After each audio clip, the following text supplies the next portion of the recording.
Hey everyone, Carolyn here. Today I am going to be talking about, even though it's we're almost halfway through 2025, I'm going to be talking about what I think are the best and worst games that I played in 2024. Um, quite a bit late, I know, but nonetheless, I feel like talking about that, so I'm going to do that. But first, just a little preamble introduction about me making videos like this and starting to maybe make YouTube videos again. Um, I typically uh, have a hard time just kind of talking off the cuff. I think part of the reason why I became a writer is that I really like being able to get all my thoughts in a row, structure them grammatically and verbally to the best of my ability to make them as clear and persuasive or enjoyable to read as possible. And of course, I can do that with video as well. I just have to write a script ahead of time. But I am specifically setting out to make videos where I just kind of talk about things because in part at least, because I want to um, embrace the imperfection and the struggle for me of kind of just living with the flaws in my efforts to express myself on the fly.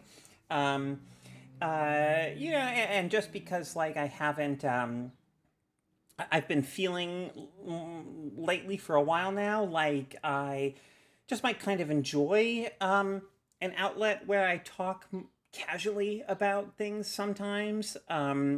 And but I always have this hesitance, this like, oh, but I'll be expressing my ideas in such a flawed way if I do that. And it got to the point where I just sort of decided, okay, the fact that I'm so averse to that is maybe like a problem, or it's not something that I love. So let me just do it because I'm so averse to it in that way. Let me just try it and force myself to live with things being very far from how they would be if I took the time to really to write them out ahead of time, right? And not that I don't I mean, like I am a writer, I think by trade and by nature. Um, so I think that inclination in me is to some degree a good and reasonable one, but it also, I think, in some ways has become a restriction. So I want to just try to shake myself loose of it to some degree, and yeah, live with the flaws, like this hair that's stuck right here, right there. We go. Um, so, um, so today's video is going to be about games that I liked very much and didn't like very much, or very much didn't like, I should say, um, from last year, 2024. But ideas that I have for other videos coming up, not that I'm going to do all of these, we'll kind of see, but they include things like maybe a video on my favorite ASM artists, because I do enjoy the ASMR, and there's some folks out there who I think are really amazing at it. Like real like artists of the form. Um, what else? One, it seems like a tricky topic to tackle because I don't want to put any individual writers on blast, and I don't think it's about my issues here are my issues are not about individual writers. They are systemic, but I do maybe want to do something about the ways in which I see online writing to some degree. um, uh, uh, in some fields, at least the fields that I read a lot of online writing in or about, kind of degrading, or at least like, yeah. So, and I may or may not do that in the context of also. Well, okay, no. So that's one video. Then I have another video idea, which is something It's a topic that I've written about before. I've written pieces about, but I may do a video about it as well, which is um, the big issues that I have with mainstream games criticism, which have really not improved, in my view, in the year, writ large. They haven't really improved, in the grand scheme. So I kind of maybe want to talk about that. I may talk about that in the context of also talking about the film Broadcast News, which may be my favorite film.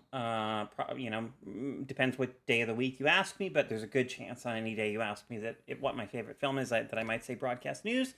Um, and then maybe just, also videos about like things in books that I'm reading or whatever. And we'll see. We'll see.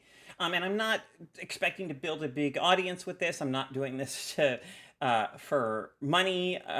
This is really just a place for me to be kind of conversational, off the cuff. I personally really enjoy listening to, especially like at night when I'm, like getting ready for bed, or even trying to sleep.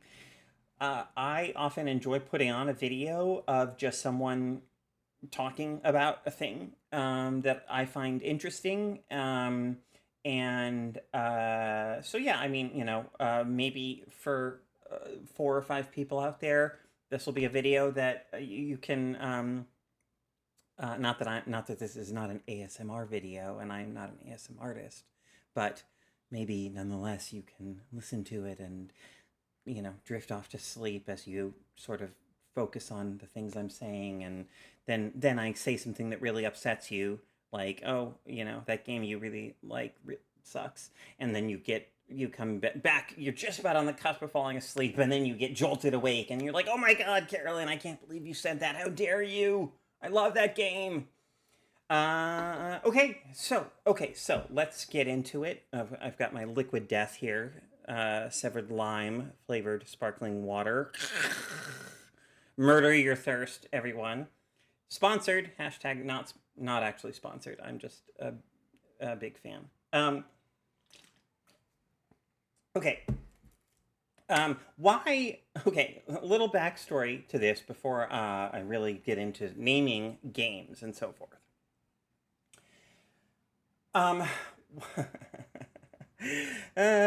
When I first became really excited about writing about games as a reader, when I was younger, I would read Nintendo Power, I would read Game Pro, whatever video game magazines I could get my hands on, and I enjoyed them well enough. But it wasn't until like the late '90s when I stumbled upon GameSpot.com and started reading people like Greg Kasavin, Jeff Gersman, Ryan Davis, Brad Shoemaker, as the years went on, like Alex Navarro, that I sort of started realizing, oh, like writing about games can actually be good and interesting unto itself. It can be good games writing. It can be good writing. I mean, it can be inherently good writing. Like, just like, a good film review might, stimulate me to think about a particular film or films in general in new and interesting ways, right? I'm not just reading a film review to determine, should I spend my, back then, like what, $6 and 2 hours of my life on this, experience at the multiplex. I appreciated reviews that seemed to deepen and enrich my appreciation for film as an art form, or that looked at or thought about a film or films in larger, more exciting ways. And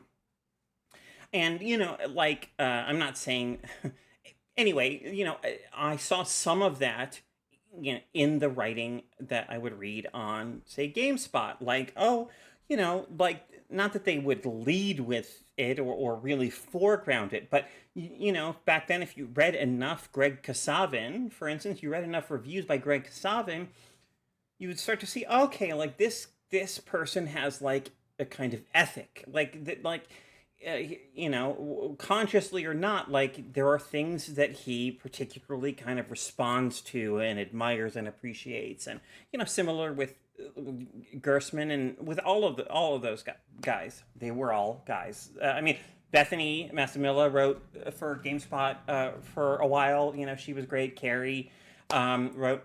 The GameSpot did sometimes have women write for them, but Um,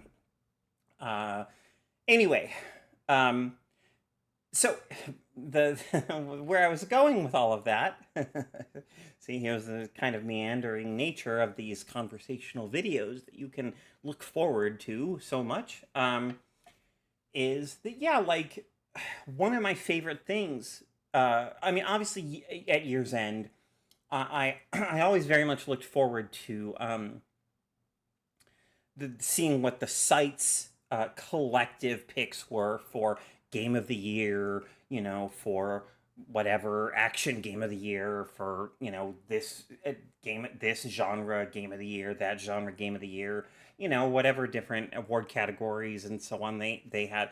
But what I enjoyed even more than that personally was when critics would be able to post their personal lists for their best games of the year, because that in those lists and in those acts, that ethic that I was talking about before, that unique, that perspective that was unique to a particular writer, would come through all the more strongly and more clearly. And through that, over time, you could really come to, I think, appreciate perhaps what a given writer, brings or brought to their work as a game critic.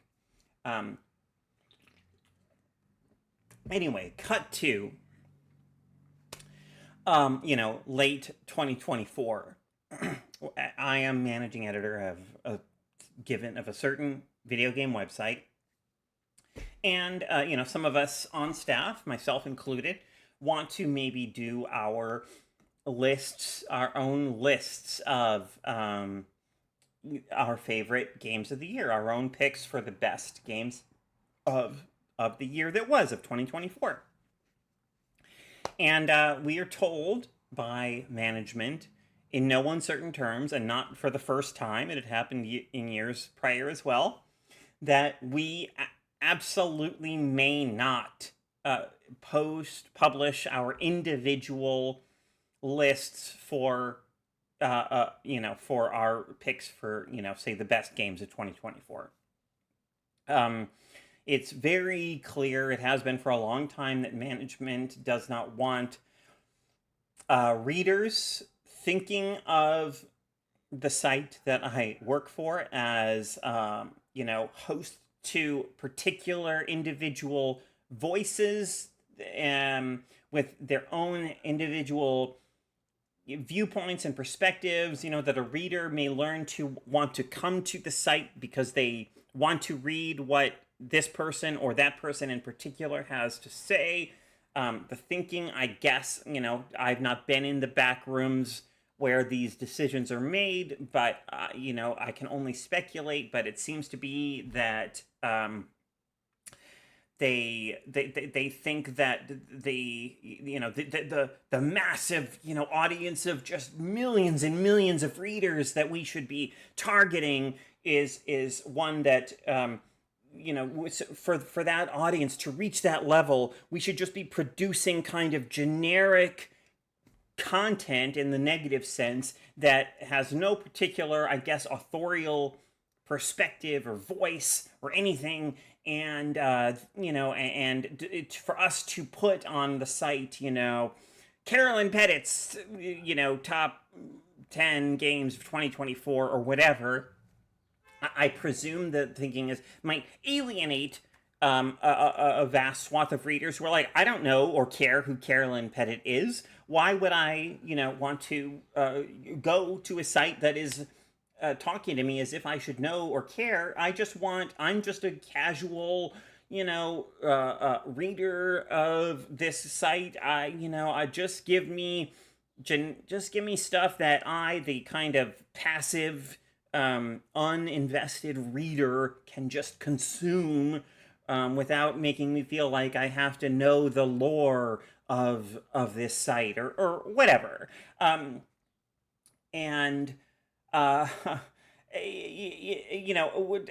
in my view, foregrounding varied and interesting voices, at least for me as a reader, that has been a thing that has pulled me in, has drawn me in, has made me a more active and more loyal reader in the past. But anyway, for whatever reason, it is a thing that we are not allowed to do at the site, or we haven't been in the past few years at least. So anyway, let me kind of run down the games that I particularly liked and a few games I particularly disliked from last year here, given that I couldn't do it on the site that I work for. All right, so let's start. So I'm going to do 5 games that I particularly liked. Now, I will say up front, I did not play that many games last year. So this is by no means like an exhaustive, my picks from having played everything that was out there. This is just my picks from the stuff that I happened to play. I am playing more this year than I did last year. I don't know why. I'm just making more time. I'm more engaged in games in general this year. So yeah. If I don't mention a game, does it mean I didn't play it? Maybe. Does it mean I didn't like it that much? Maybe. For like Astrobot won many Game of the Year awards last year and into this year, I guess. I played Astrobot.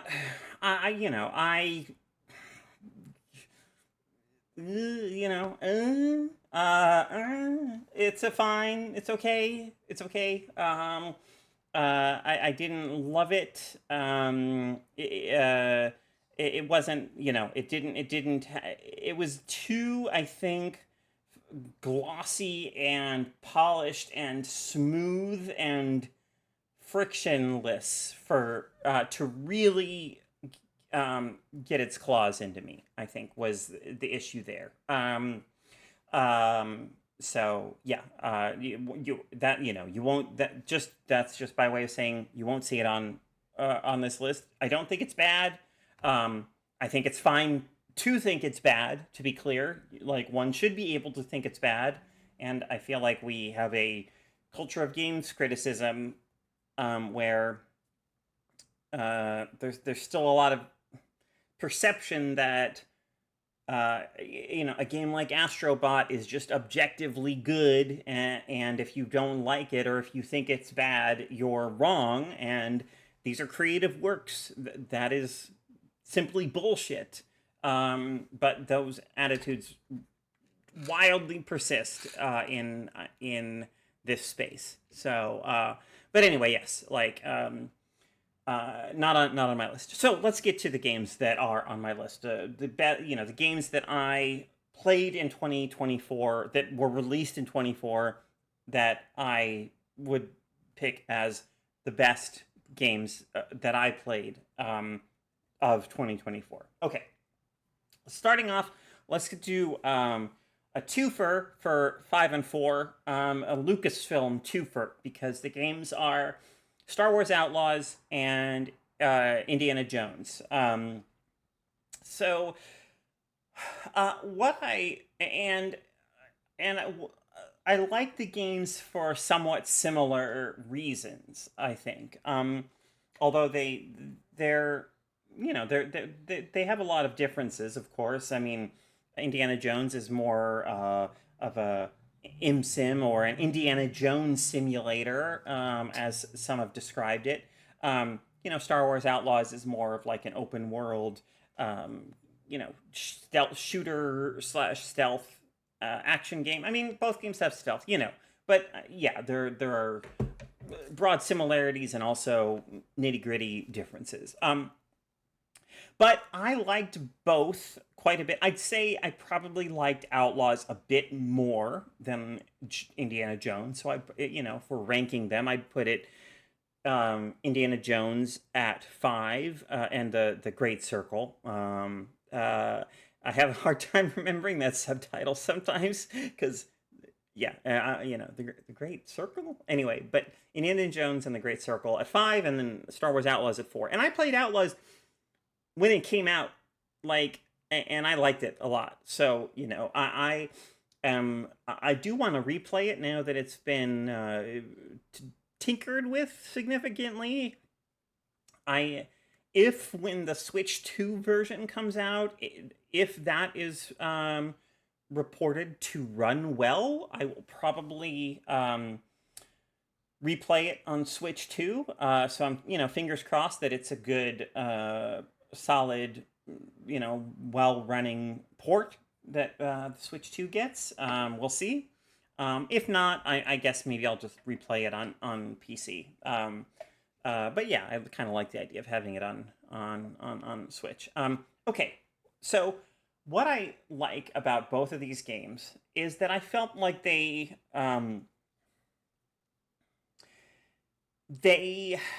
have a very kind of like a respectful approach to the worlds and environments that they portray.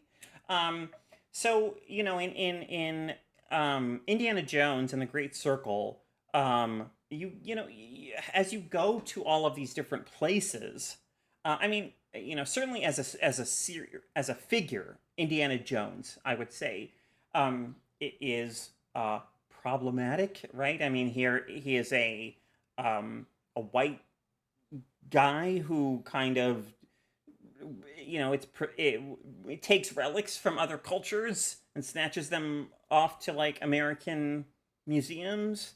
Although not that he ever really succeeds in getting much of anything in the films, right? But I mean, the idea, is that. I mean, not always, of course, but in any case, like, you could argue that there are issues with Indiana Jones as a character. I mean, I think the film, I think Raiders of the Lost Ark, in terms of filmmaking, is just utterly magnificent. Like one of the great adventure films of all time. It's still, I watch that film and I come away from it kind of hovering, like a foot off the ground, because I'm just so excited by the cinematic energy and the skill with which it's shot. And I mean, just the beauty of it as a cinematic kind of story, everything.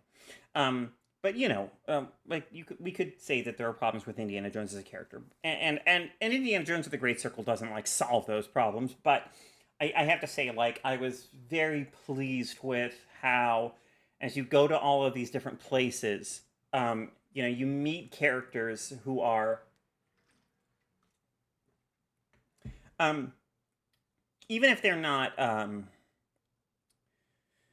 uh, sort of fully developed within the story, you get the sense that they are real people going about their lives in the world of the game. Like you get the sense that, oh, like, yeah, this old fisherman, like, really has like lived this life and has these stories to tell. Oh, yeah, oh, these, these resistance fighters, like, you feel like there's a world of kind of history and life that extends beyond just your experience of these people as Indiana Jones. Like you're kind of passing through these places, but you can sort of believe that the people there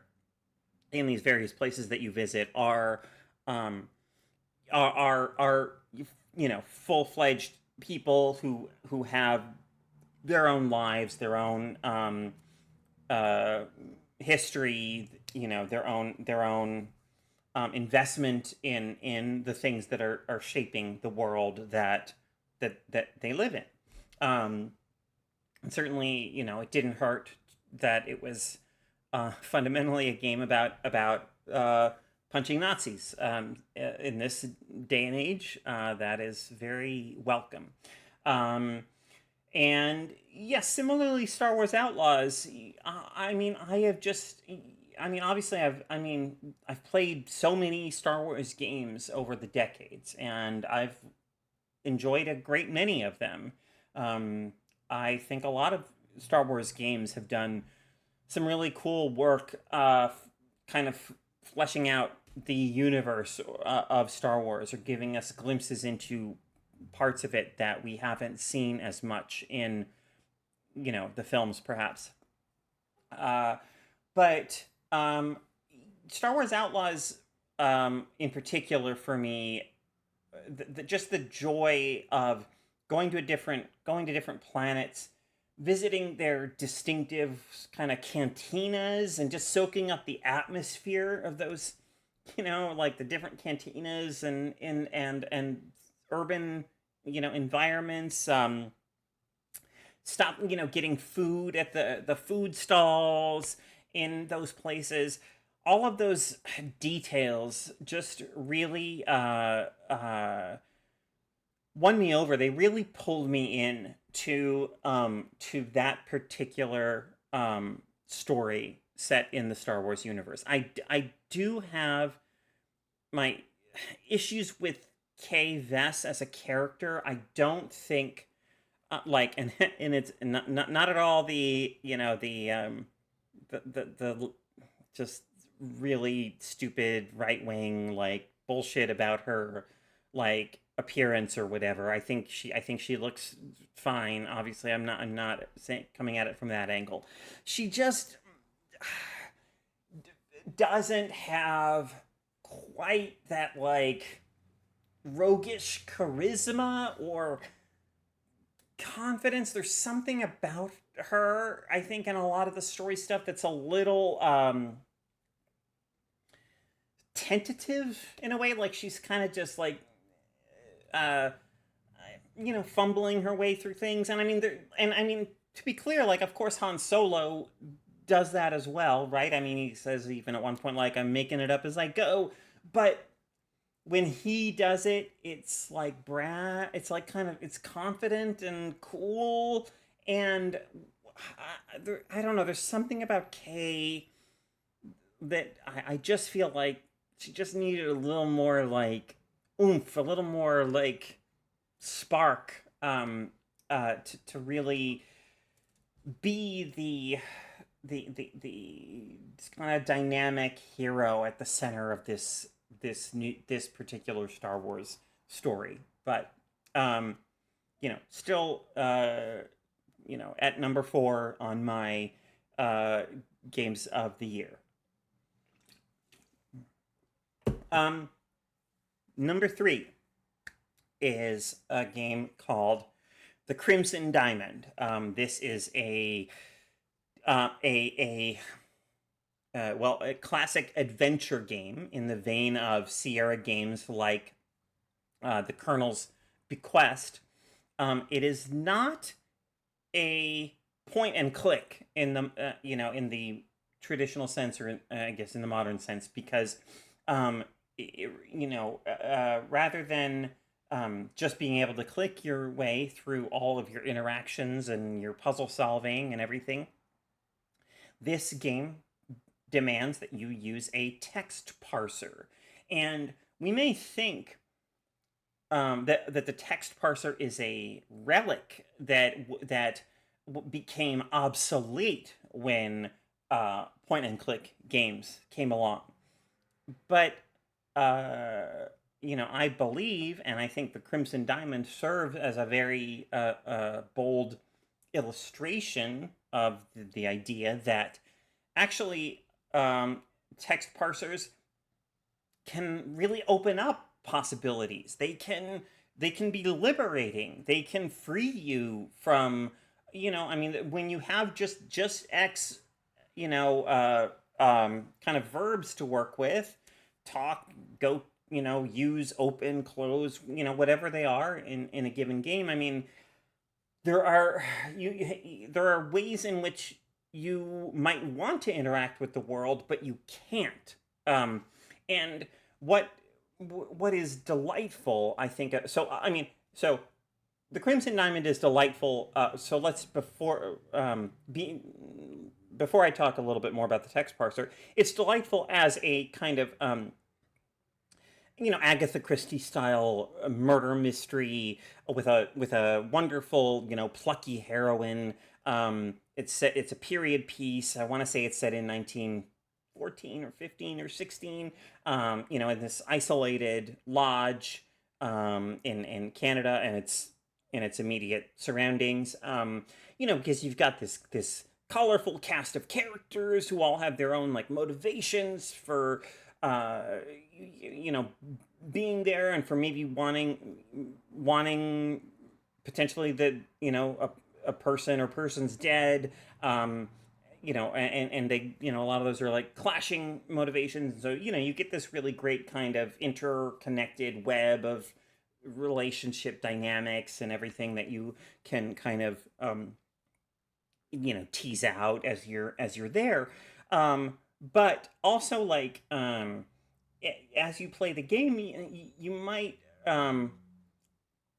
try things with the text parser and be surprised to see the game actually like responding to yes, you are going to run into those instances that of like I don't understand this word, or like basically the game telling you to like try to rephrase what you're saying because it doesn't know or it doesn't understand, or because you can't do that. I mean, yes, you're going to encounter that, but you also may well be surprised at all the things you think of that the game will respond to you in some kind of affirmative with, some kind of, at least, even if it's not going to allow you to do it, at least acknowledging what you're saying and what you're trying to do. And so you kind of, I just feel like it's a wholly, I don't think, text parser or point and click, one or the other, is inherently better by no means, but I think they're fundamentally very different. And I think the Crimson Diamond is a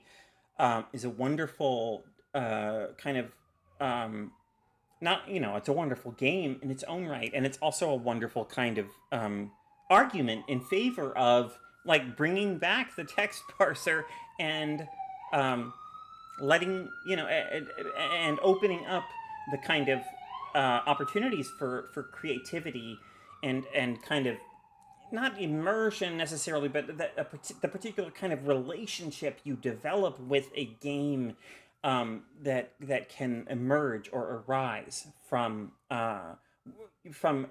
being able to just think, just about anything and type it in and maybe get a response that acknowledges what it is that you were thinking and what you typed in. So that is game number 3.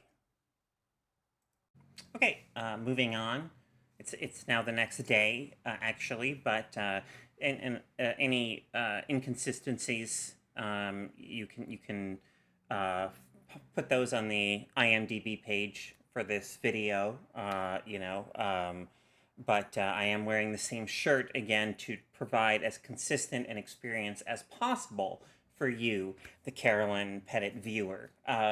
Okay, so game number 2 is and this will come as no surprise to anyone who um, read my piece on the game when it came out last year. But game number 2 is UFO 50. Now, UFO 50, if you're not familiar with it, is a compilation. Well, it's a compilation of 50 games. So it's 50 games in one that were ostensibly made by a company called UFO Soft between, I think, 1982 and 1989, for a line of computers that are akin to maybe the MSX.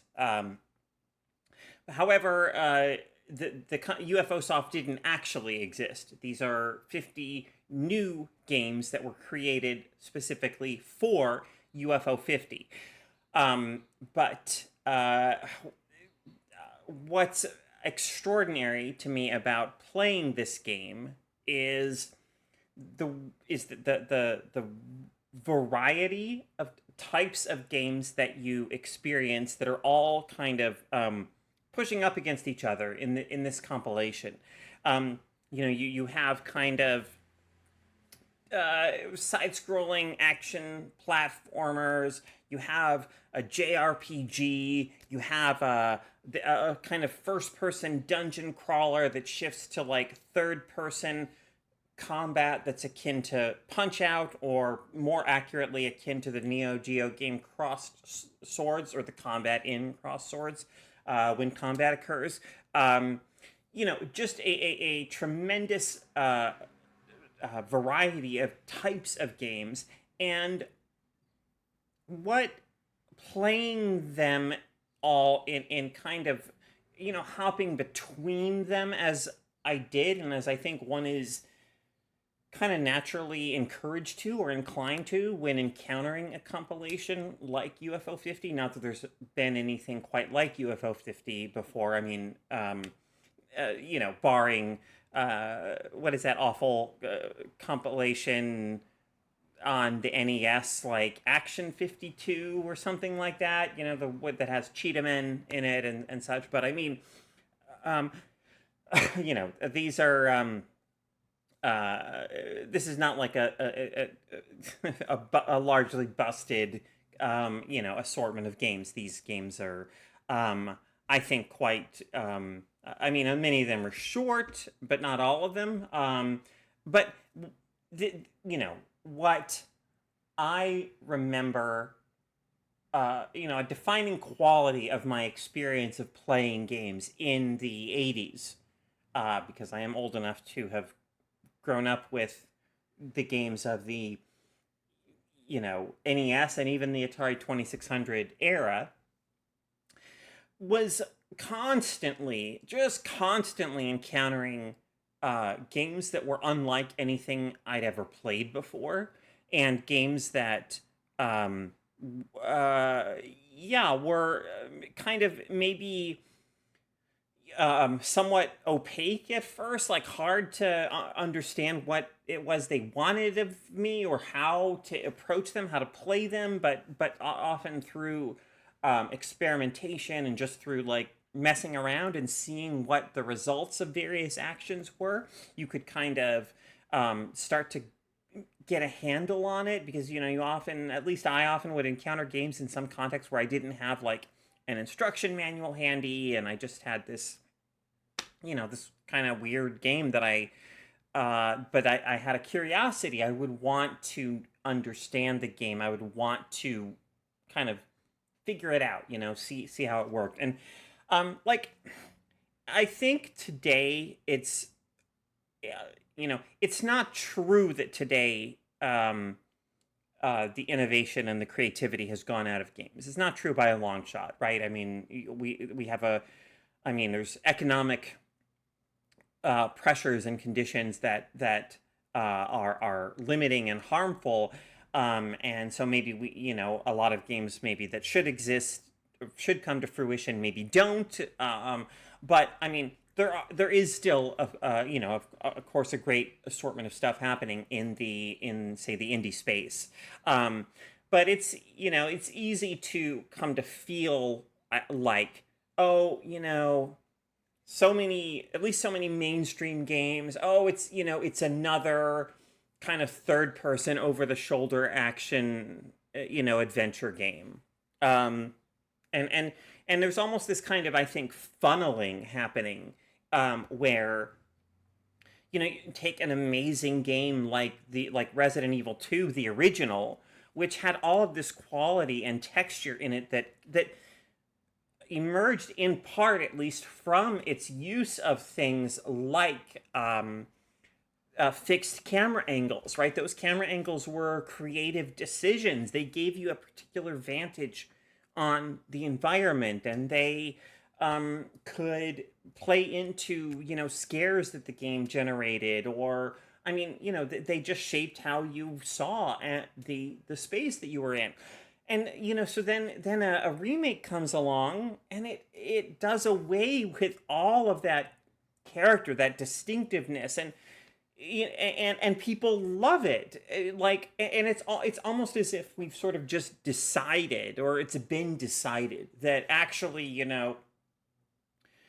like a kind of standard over the shoulder format is just like objectively the right way. It's like the right way to do this type of game. And we did that back then for like technical, because there were technological limitations and this and that. But now with the technology we have, we can do it the right way. This is the correct way.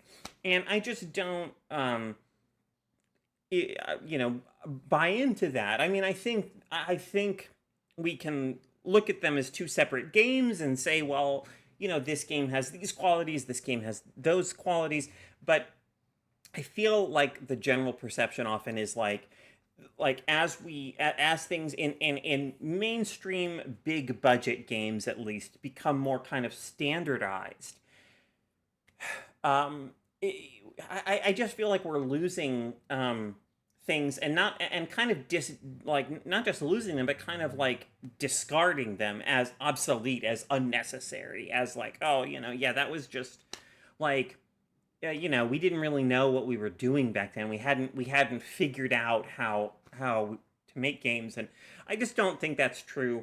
Like, in any art, I think limitation often in any creative medium gives rise to beautiful and wonderful and incredible things. Like, in many ways I prefer, I value differently, at least, the stop motion animation, special effects in something like the original King Kong, to, the CGI effects of movies today, like the Kong and Godzilla crossover, whatever that monster verse, whatever it's called.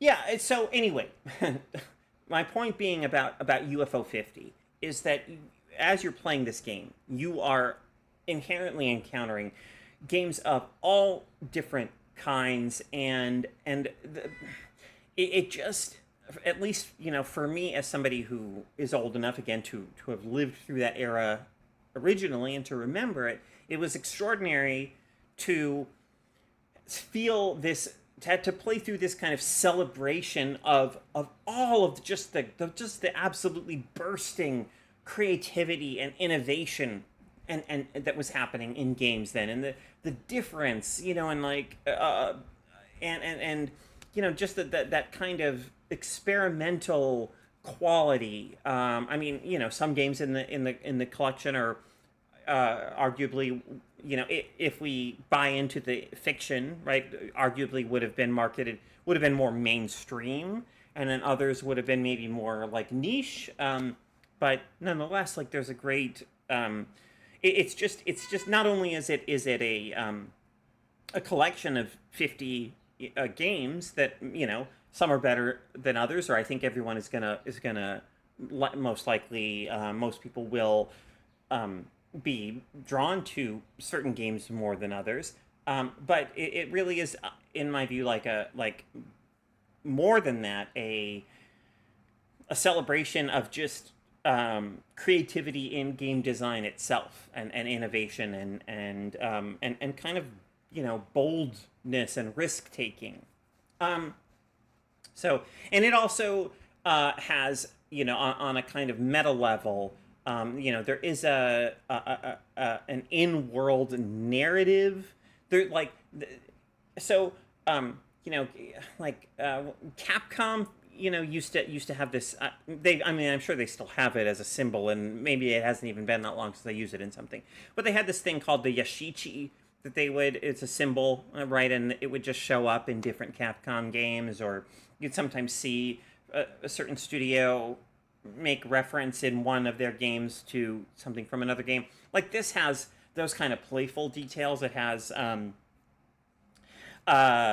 you might see in one game, or like an enemy show up that was from originally from a game that was put out by UFO Soft years earlier, or just other recurring use of certain like symbology and things like that. But then there's also a kind of, if you're very attentive to it, there's a kind of interesting narrative that's buried in there about stuff happening at the studio itself and so forth. So anyway, but yeah, I mean, it really, obviously, it's the games themselves are and the experience of playing them and figuring them out in many cases is what I really responded to in UFO 50.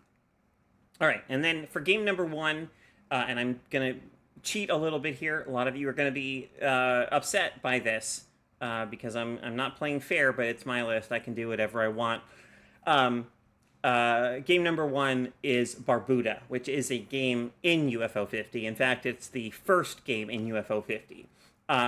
So Barbuta is it's a side-scrolling adventure game of sorts.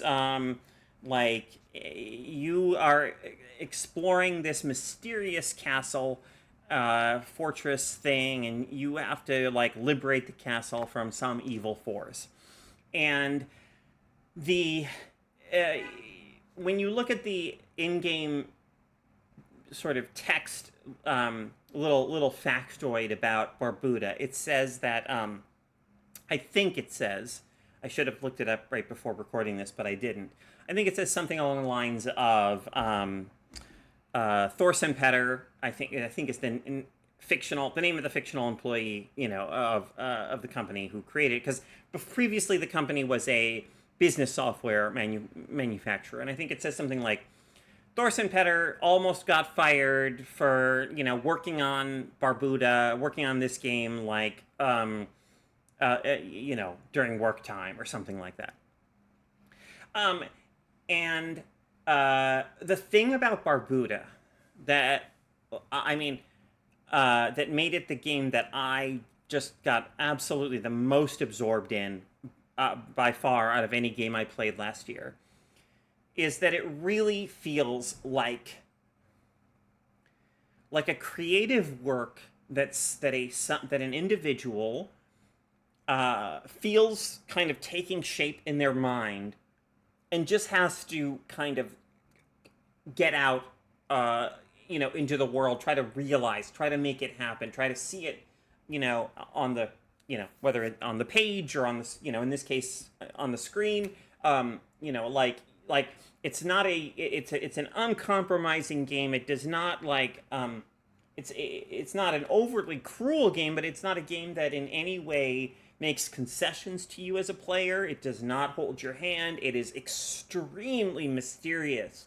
And it just feels like the kind of thing that I can imagine. Like, I can see Thorsten Petter there, late at night at the offices of this company, just like he has this like vision in his mind of like a little like night guy kind of, and then the layers, and and then this is connected to that, and then this item, oh, if you do this, like you get this mysterious item. And I mean, this is a game that I repeatedly got stuck in it, and I absolutely didn't want to just look up answers on the internet, because savored that experience of just like, I mean, I'd be, at work, or I'd be doing whatever, and some part of my mind would be like obsessing over, like, okay, like that hint said something like, okay, like look for like, things that are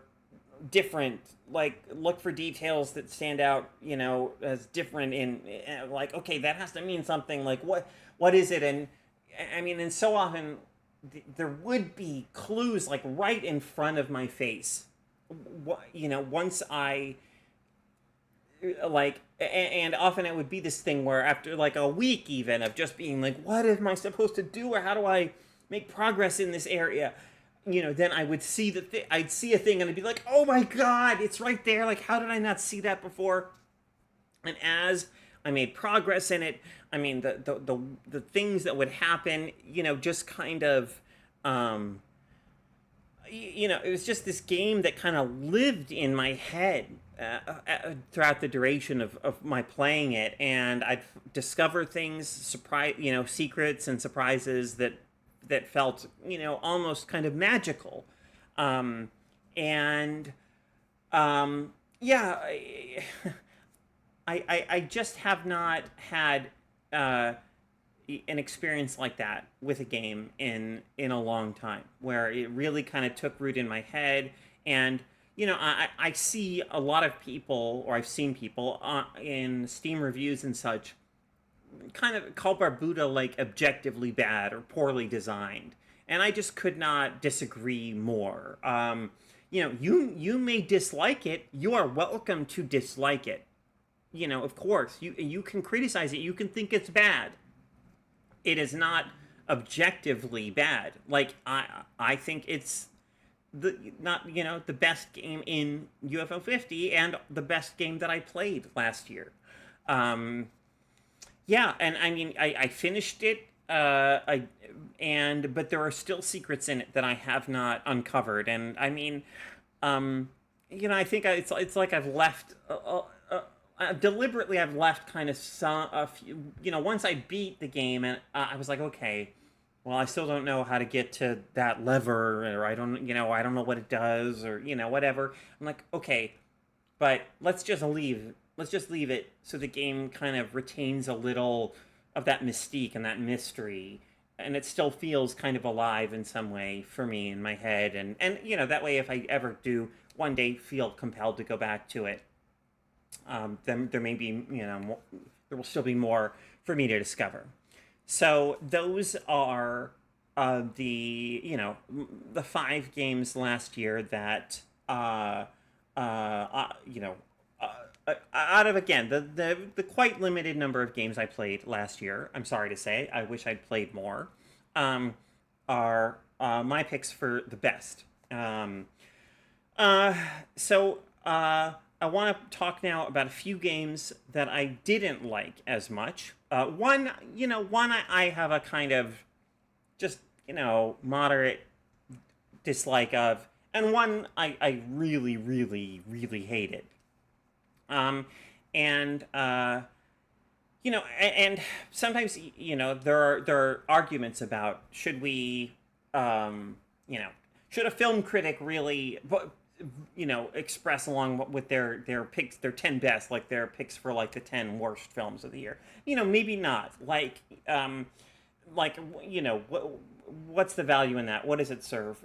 But I think the reason I want to talk about these games is that I think there are times where I think there's so much poisonous discussion in games criticism that sometimes we're afraid of saying we don't like a game for fear of contributing to that, like, just that kind of that conservative, reactionary, gamergatey, like, bullshit strain of criticism and toxicity. And I think, like, I very much believe that a critic should not pull her punches. And I believe we have to be willing to criticize games, kind of without, you know, um, without, like, I don't want to secede the area of, like, engaging in negative criticism or saying that I think a thing is bad just because assholes also think it's bad, but for completely kind of horrible, politically oppressive, regressive, bullshit reasons. And I think that in games criticism in general, there's so much tendency toward consensus and often, toward fanboy hype in some cases, or like just that and there isn't room for dissenting voices and for difference of opinion, really. Or if you do come out and say that you dislike a game, that if you're the lone, like, even 5 for on a game that most Metacritic scores are like 8, 9, 9.5, 10, whatever, like, people will think there's something wrong with you. In film criticism, I mean, it's far from perfect. I mean, a critic who I really respect and admire, recently, not too long ago, posted on Blue Sky, like, more film critics need to say things with their whole chest. And I'm like, yeah, I mean, you're not wrong. You're not wrong. But there are at least, like, I don't feel like I have such a, there are enough good working film critics out there. Not all, working, some of them at, newspapers or, magazines, some of them just for, like, film enthusiast blogs, websites, whatever it is. But where, I can dive into, into, the subjectivity of many people's, many smart, insightful critics' experience of and perspective on a film. In games criticism, a game comes out and usually, it's like not, maybe if it's like 9s across the board, and I read one review and I read another, and it's like they're all kind of largely often coming at it from the same lens, and it's this kind of, it's there is that undercurrent of, like, faux objectivity. And I just part of the reason too I want to cite a few games I didn't like is to in my own very small ways, to kind of challenge that and push back against that. So okay, so a game that I was deeply disappointed in, that I played to completion, was Dragon Age: The Veilguard. And this is fraught. There's a lot of conversation, a lot of, Jason Schreier just, I think in Bloomberg just wrote or published a story delving into a lot of what happened within, BioWare and the relationship between BioWare and EA. And so I want to be very, very clear when I'm criticizing this game, and really when I'm criticizing just about any game, I'm not in any way saying, like, this, individual person was bad at their job. Like, this individual person was bad at their job. No, I mean, I think all the people, like, I think all the people who work on, almost every game I play are very talented, are very skilled at what they do. Just because a work doesn't come together creatively for me, I mean, it doesn't mean, there are some Steven Spielberg movies I think are, less great than others, you know? And it doesn't mean that I think Steven Spielberg is, you know, not a great director.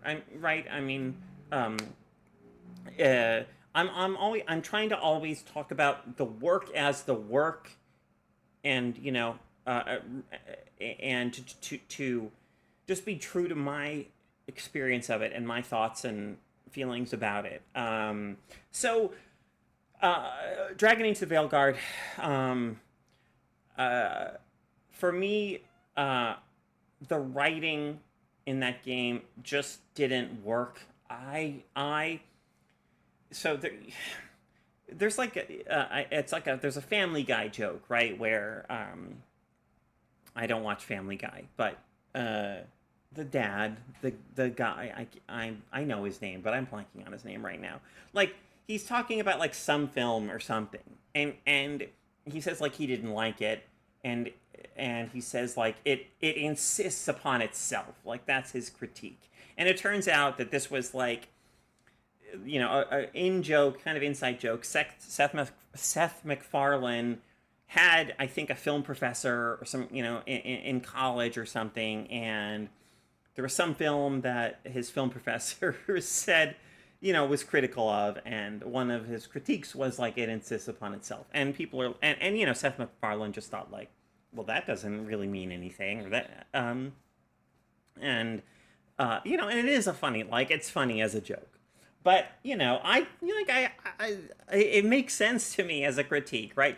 I feel like there's something about the writing in Dragon Age: The Veilguard where this game, you know, my experience playing it was this game was like, hey Carolyn, hey player, do you get that we are like talking to you? That this isn't like just a story, you know, set in Thetis in some other world, but we really are like, you know, we are really kind of driving home like a very, you know, we want you to really like see yourself as Rook, and we want you to like really take the lessons that we are, you know, and everything that we are trying to impart through this story, you know, to heart. Um,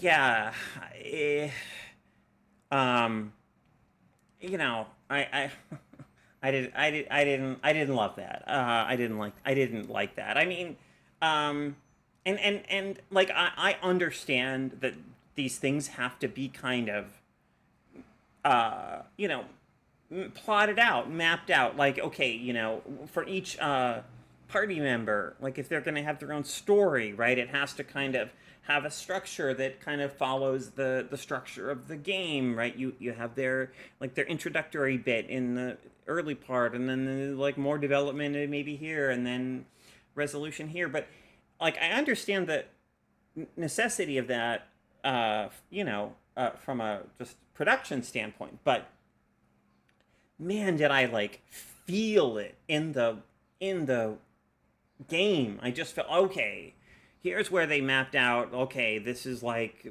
you know, Balara's this, or like, you know, and you know, or here's where, oh, you know, okay, like here, this character and this character are talking in such a way that the game like really wants me to know that this character is not like the bad kind of like you know, looter, Tomb Raider, scavenger person. Like they are the culturally sensitive kind. Like, okay, we, you know, we got it. Like it was just overly fussy and concerned about all of that. And I mean, I say all of that like, you know, like obviously, I mean, I hope it kind of goes without saying, you know, politically, I mean, in every which way. I mean, as a, you know, as a single player role playing game, as, you know, fantasy, you know, as a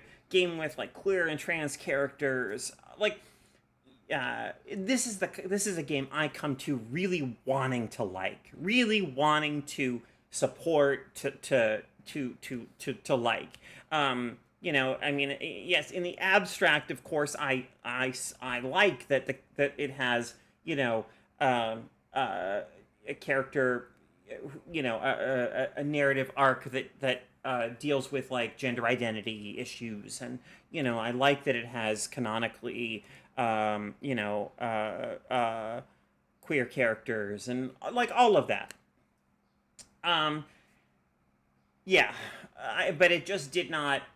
Uh, the approach to writing and storytelling just really did not work for me. Okay, and so finally, the game I played to completion last year that I really really hated was is Final Fantasy VII Rebirth. Um, in my view, just a colossal kind of creative misfire. Just a like it felt to me like it took this extraordinary world that I'd experienced in Final Fantasy VII, which I think is a masterpiece, the original Final Fantasy VII, and kind of like theme parked it. It turned it into this kind of chintzy theme park where here's like a mini game. You remember that one fleeting moment? Like here's a mini game based on that, and then as you go from area to area, you just have this crushing repetition of like, oh, okay, here's another one of those fucking towers. Oh, here's another one of those like crystals, where you do the thing.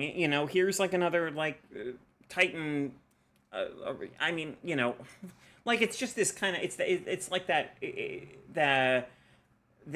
all the content excess, the unnecessary content excess of like the worst the worst era of quote unquote Ubisoft games, and by that I don't mean games made by Ubisoft, but I mean games that demonstrate that design philosophy of here's a world with a bunch of a whole mess, like a whole mess of little content markers on it, and and a lot of them are like the same kind, but so you'll do that thing like again and again and again as you travel throughout the world. Like just utterly t- lifeless, utterly lifeless and exhausting and misguided, in my view. Um, and then so when I got to the end of Final Fantasy VII Remake, part one, I was like, okay, I don't quite know what to make of this yet because okay, I mean this meta thing they're doing where it's clear that this is now a narrative that has branched off from that of the original Final Fantasy VII. That like I was like, okay, let's see what you all do with this because this is interesting. Like I'm not sold on it yet, but I'm glad that you're not just regurgitating the original story. Like I'm glad you seem to be positioning yourselves to take some real kind of risk here and to do something that's narratively exciting. But then we get to the end of Rebirth, and I've just felt it was absolutely the most cowardly. Like their choice was regarding the big event that historically, famously, one of the most famous events in all of video game history that happens at that moment that the game gets to. Like it just does not make a choice. It's like, yeah, let's just kind of keep it ambiguous and kind of have it like both ways. Like, yeah, did it happen? Did it not happen? Yes. Why not both? Like, no, man, no. That's not. No, that's not. That just is not an interesting choice to me at all. I mean, of course, like they could still, uh, do something cool with it in the final chapter. I'm not saying that that's off the table. I'm not saying that it's not possible. But like I just this game just, in my view, did not, like,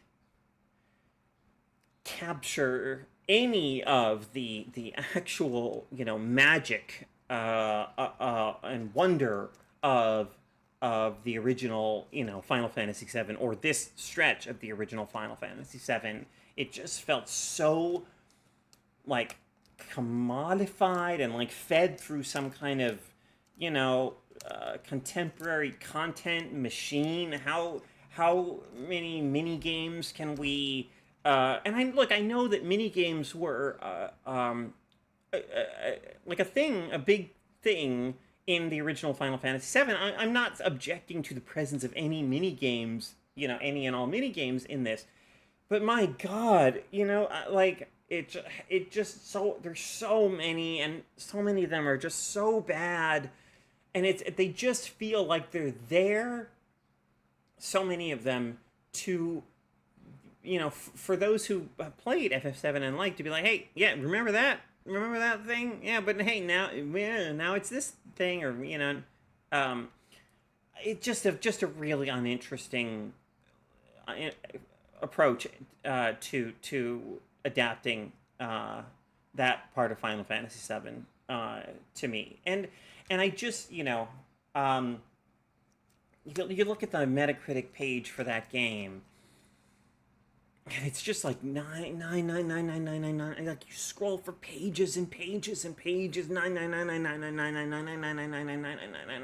Like, I mean, I don't fault anyone for genuinely liking it, but what is going on with our games criticism apparatus as a whole, when everyone who reviews this game for seemingly any outlet anywhere on Earth likes it?